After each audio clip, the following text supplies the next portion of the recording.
Hey guys, welcome back to Style with Substance and welcome to another self-employment update. Today's video is kind of vlog style, but also just me sitting here and sort of chatting you through what's been going on. I'm gonna let the vlog up until now roll, and then I'll give you guys a little bit of an explanation and just kind of round up basically the whole journey up until this point today. So keep watching. Good afternoon everyone and happy Tuesday. Thought I'd jump on here to do a super fast update and outfit of the day. I'm actually on my way to an interview. So I had so I'm wearing the Zara shoes, if you can see them, H&M skirt and H&M v-neck jumper, and I'm gonna rock this with my Marlboro bag. So quick story, I had a telephone interview with these guys yesterday. Like, it was all quite last minute and out of the blue. Kind of got the word from my recruiter, and yeah, basically now they've invited me for a face-to-face interview, which is great, and I'm just heading there for that. So basically how it works with contracts is a lot of the time it's to fill an immediate need, so things tend to move very quickly. So I could very much, if I get this, be working later this week. But anyway, here's the full outfit, just so you can see. I've just straightened my hair and somebody is calling me, but they will have to wait. But yeah, I've straightened my hair and I'm going to do my lips on the train. So let's go.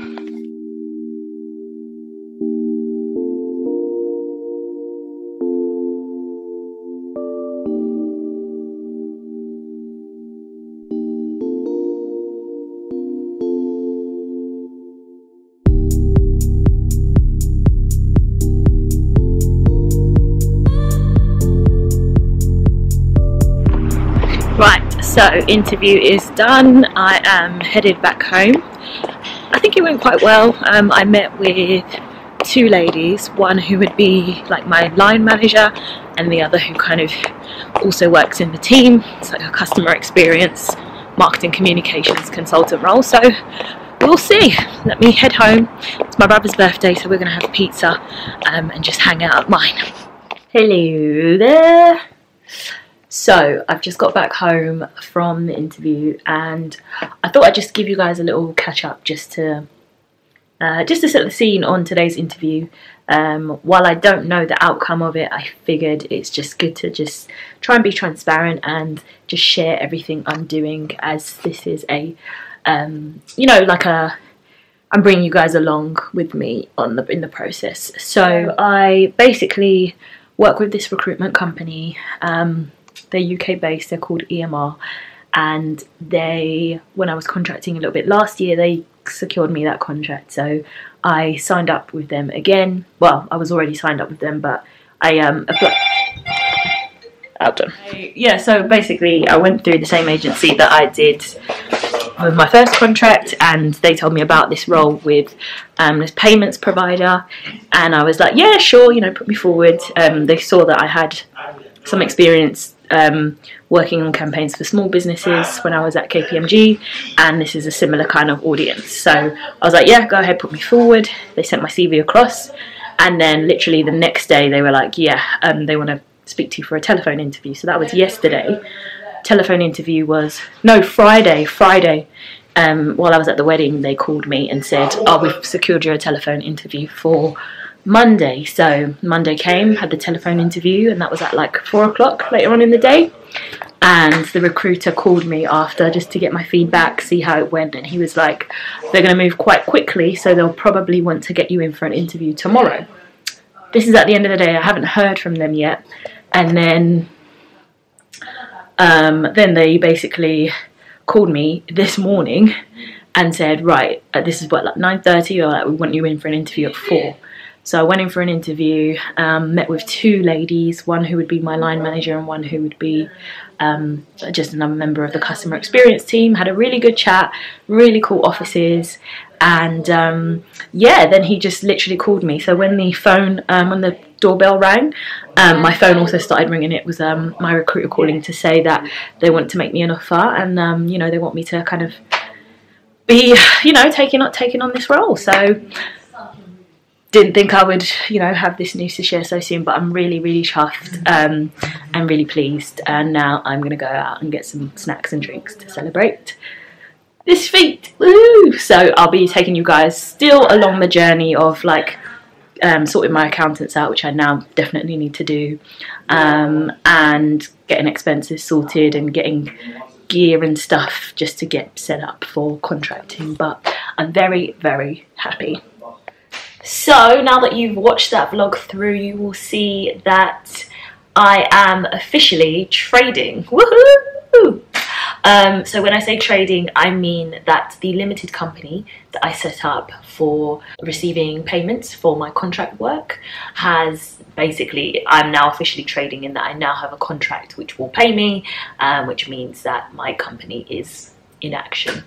So I'm really excited about that, really, you know, pumped and thrilled that I managed to secure a contract after not, I guess, to be fair, there wasn't a huge gap in terms of not being active in the market, not working. So I would put that down to a few things. Obviously, I'm like completely grateful, and, you know, separate to that, I have a lot of faith in my abilities and just in general. But when you are out of work for a little while, it can be a little bit scary. It can create quite a bit of anxiety, especially if you don't know when your next check is coming through, basically. So some of the things that I did that I think were really key and instrumental to me being able to secure a contract so quickly is, one, getting my CV professionally looked at. And I think as much as we might all think that our skills and our expertise are very clear in our CV or in your resume, if you're in the States, it always helps to get a second pair of eyes to look at that.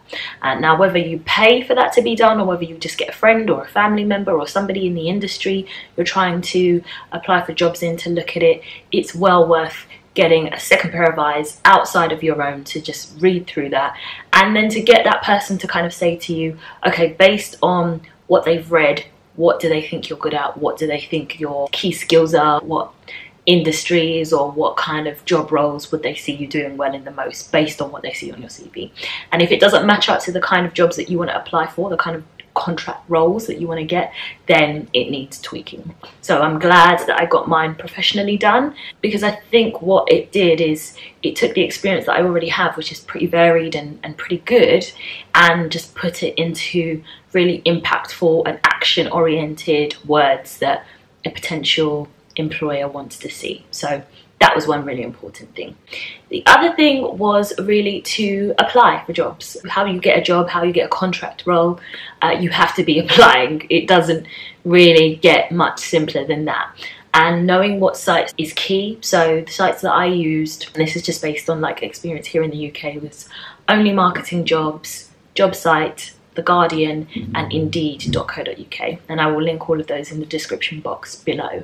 But those I found, to be honest, had the most up-to-date and largest number of job postings. A friend of mine actually said, make sure you apply to at least 10 roles a day. Now, there isn't always 10 new roles every single day, but if you're always aiming for that number, volume matters. Volume absolutely matters. And the more jobs you apply for, the more you can kind of cast your net out very wide.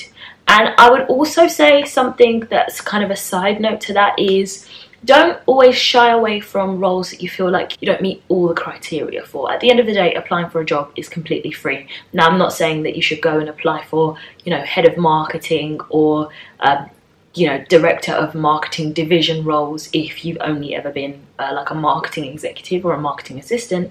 But what I'm saying is, if you see a role that maybe you check 80% of the boxes for and accept the last 2, go for it, because what you don't know is how much of a match the other candidates are, and you could very much be doing yourself out of a role that could be given to you just based on the fact that at least you have some of the basic skills they're looking for. So don't be scared to apply for jobs that you think you're slightly underqualified for. I say always go for it. The third thing I would say is to in the process for applying for jobs, a lot of jobs are posted online by recruiters. So what you will have happen is a few recruiters call you, and if the role itself that you've applied for is no longer available, they will register you to keep your details on file so that they can let you know about jobs that they get that come in that don't necessarily get advertised straight away.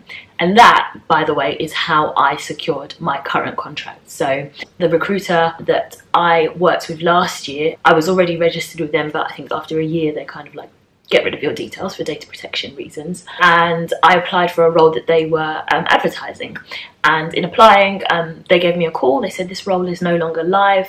You know, they've already hired for it, but we want to re-register you, keep your details on file so that if anything comes up, we can let you know straight away if you're a match for it.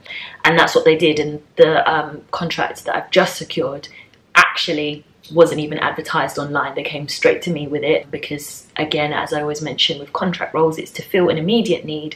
So companies generally want to move really, really quickly. And then the final thing I would say, once you've kind of secured an interview, whether that's a telephone interview or a face-to-face interview, is all the usual things that you need to do. Do your research on the company, brush up on your CV, like just read it over again just to familiarise yourself with what's on there. It's not something that we're like looking at every day, so sometimes you might forget what you've even written down. I would say always keep front of mind for contract roles, and if you're looking to be self-employed, that some of the questions they will ask you are: one, why do you want to be contracting? And why do you like that style of working? And two, they're going to want to know that you are somebody who can basically hit the ground running. And by hit the ground running, I mean come in, pick up things really quickly and just run with a project, because generally contracts are quite short term. I think the longest contract I've ever come across is 12 months, and they kind of have a bit of a task to get through in that short period of time. So they want to see that you are somebody who is a hard worker, who is a quick learner, and who can get integrated and started as, you know, with as little hand-holding as possible. So just make sure that those are the things that you get across in the interview. From the perspective of why you're contracting, I think what I've always said is that I really do enjoy working on shorter term projects and having a really clear end goal. And I think for me, contracting has always been a great way to get lots of different experience from lots of different types of organisations and really build my kind of marketing portfolio, as it were. So that's always a good answer. But yeah, I guess that is how to become self-employed. Obviously, I've already mentioned things like you needing to decide what structure you want to receive your pay. So here in the UK, you can either be paid through an umbrella company where you're kind of taxed like you would be normally as a normal employee, or the alternative is to set up as a limited company. That way the tax burden is a lot lower and ultimately you are the director of your own company. That's always preferable for me because who wants to pay loads of tax? So I obviously had a limited company set up from before. If you are new to contracting, or if you aren't, you know, heavily numbers influenced or savvy, then I would also recommend that you get yourself an accountant who will help you with filing your tax returns, calculating expenses, and all sorts of things like that. So what I'll try and do is I'll link some useful resources down below, including the websites that I use for applying for jobs. Yeah, that's basically it. I don't know where we take the updates from here on out. I think what I'll do is just try and wrap them into like normal vlogs, because I think this is kind of the end of the process. Thank you guys so much for following me on this journey and for all your support. I am thrilled. Fingers crossed, can just basically continue to do this. Thanks for watching, and I'll see you in the next video, which will be Wednesday. Bye.